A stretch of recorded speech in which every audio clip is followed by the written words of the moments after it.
Alright, so I'm making this video to better explain. This is for your I don't know what other diesels it is. I'm new to the diesel world. So this is for the 6.6 LB7 Duramax. They have this pump for your water separator, fuel filter, you know, those two. Well, they sell rebuild kits for these things, and there's two little ports in there, two little ports, I guess, whenever you prime it, that they're supposed to close, keep it sealed to where air, you know, it can create the prime. Well, I guess internally this one was bad because it was doing nothing. So I fought with this thing 2 days in a row until like 11, 12 o'clock at night after work, trying to figure out what's going on, thinking I'm doing something wrong.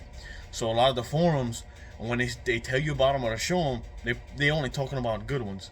And I see one forum, the guy said he was having trouble. He said he felt like he primed it for an hour and a half. If you're doing that, replace this. Stop beating yourself up. Just go ahead and replace it. I paid $186 from AutoZone for this one because they was the quickest around here. I could have went through our account at O'Reilly's and probably got it a little cheaper, but that's what they usually go for, about I think $186.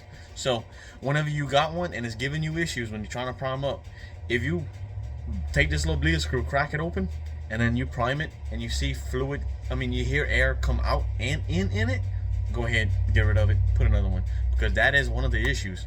And one of the thing is too, this port right here, so this back one, if you put your finger on it, a good one will pull a vacuum on your finger. You will feel it, and this one doesn't do it at all.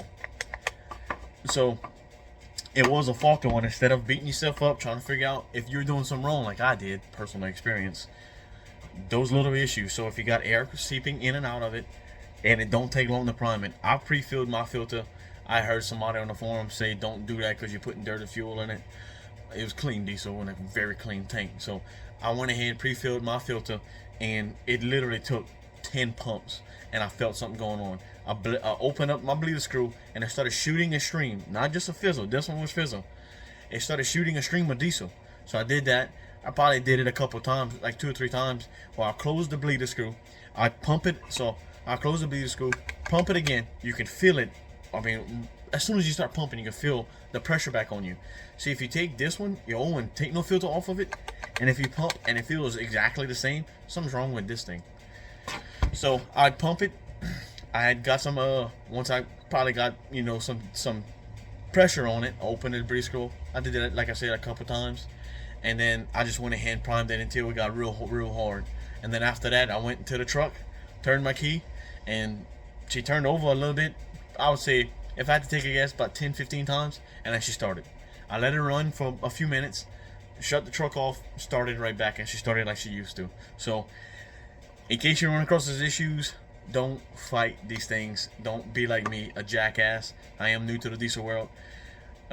So look for those symptoms. If it's bad, get rid of it. Don't waste your time. There's a lot of time wasted I could have done on. I had other jobs I gotta start doing, and this slowed me down on it. Don't be like me. Don't be a jackass. Welcome to Good Times. I hope this helps. The sun is coming up, are you ready to go?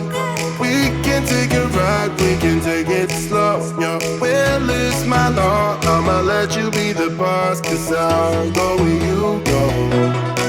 I'll take you to a place we can see it all. Step off the edge, I can break your fall. Your will is my law, I'ma let you be the boss, cause I'll go where you go. When you fall down, I'll get you back up again.